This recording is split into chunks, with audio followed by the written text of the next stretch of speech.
Hello, you're here for Lockdown Praise Up with me, Stephen. We're walking through Philippians because in lockdown there ain't much better than looking at this letter.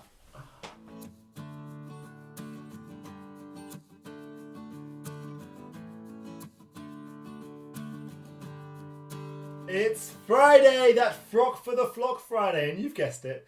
It's monochrome day. Pick a colour, wear it, shorts, t-shirt, tie, socks, shoes, go big.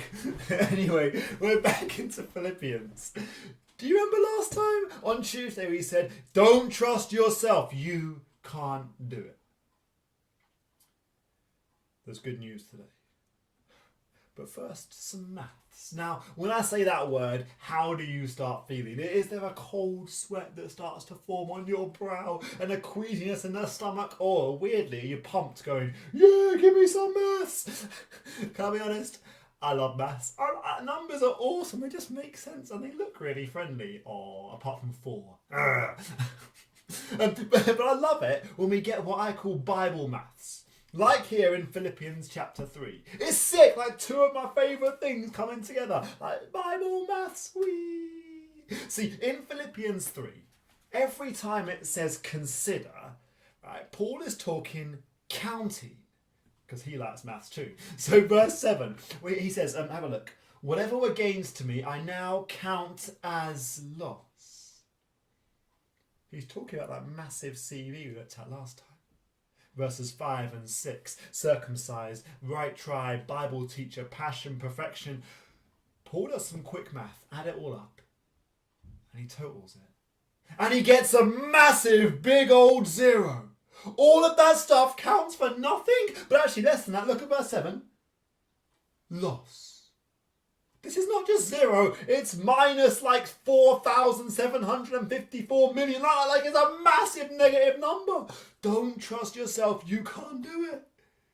That impressive list of achievements counts for less than nothing. And why? Well, look at verse 7. I now count it as loss for the sake of Christ.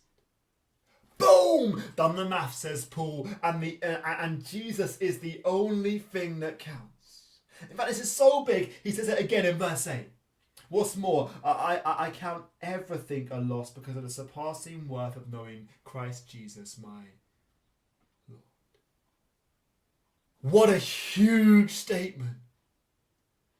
Jesus is the only thing that counts. Paul's saying he is infinitely valuable beyond belief. Nothing comes close. Everything on this earth is less than worthless next to Jesus.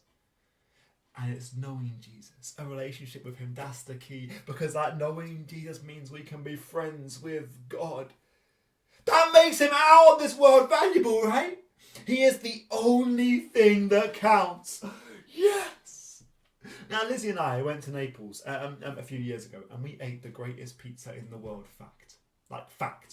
But before Naples, I could happily eat an 87p pizza from Tesco's.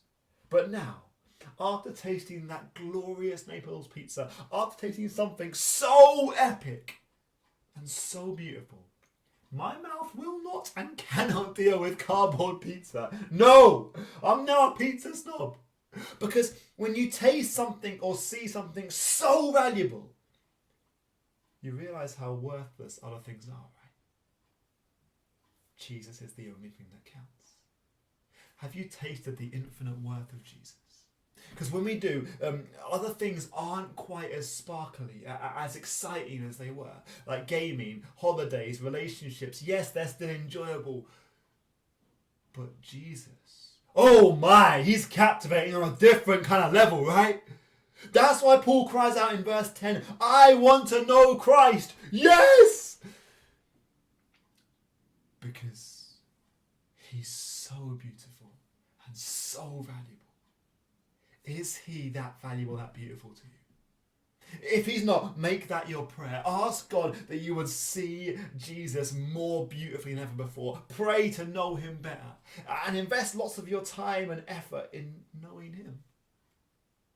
Ask that other things wouldn't be so shiny. Because as Paul says, Jesus is the only thing that counts. And more than that, this amazing CV, look what Paul says about it in verse 8. I count them garbage. Paul's old CV is garbage, trash, rubbish, in fact, dung. The best Paul had to offer became dung when he saw Jesus. That's true for you and me too. The best we have to offer God is dung. Because we can't do it. Trying to rely on me and my achievements and my goodness to be right with God, it's just pathetic. It's like that game, right? Where a leader comes and empties their recycling in front of you and says, make me a superhero costume. You know that game? Right? And you dress someone up literally wearing trash. And it looks rubbish. It's out of rubbish. It is rubbish. Those clothes do nothing and are pathetic. That is like us trying to be friends with God on our own. You can't do it. Jesus is the only thing that counts. He is the only way for us to be friends with God. Because by trusting him, verse 9, we can have the righteousness that comes from God. Perfection in his sight. Through faith. See, you can't save yourself. You can't be good enough. You can't get to God on your own. So big man Jesus does it. He saves us. He is good enough. He gets us to God. And that is why he's so beautiful. That's why he's so priceless. That's why he is the only thing that counts. So don't ever let go of him. Don't ever stop trusting him. Jesus is the only thing that counts. Let that liberate you today. Let's pray. Father, help us to truly believe this. To see him as the most sparkly, most beautiful, most sensational thing in the universe, and to chase after him, to know him better. Would that be our prayer? Amen. See you Monday for more Lockdown Praise Up.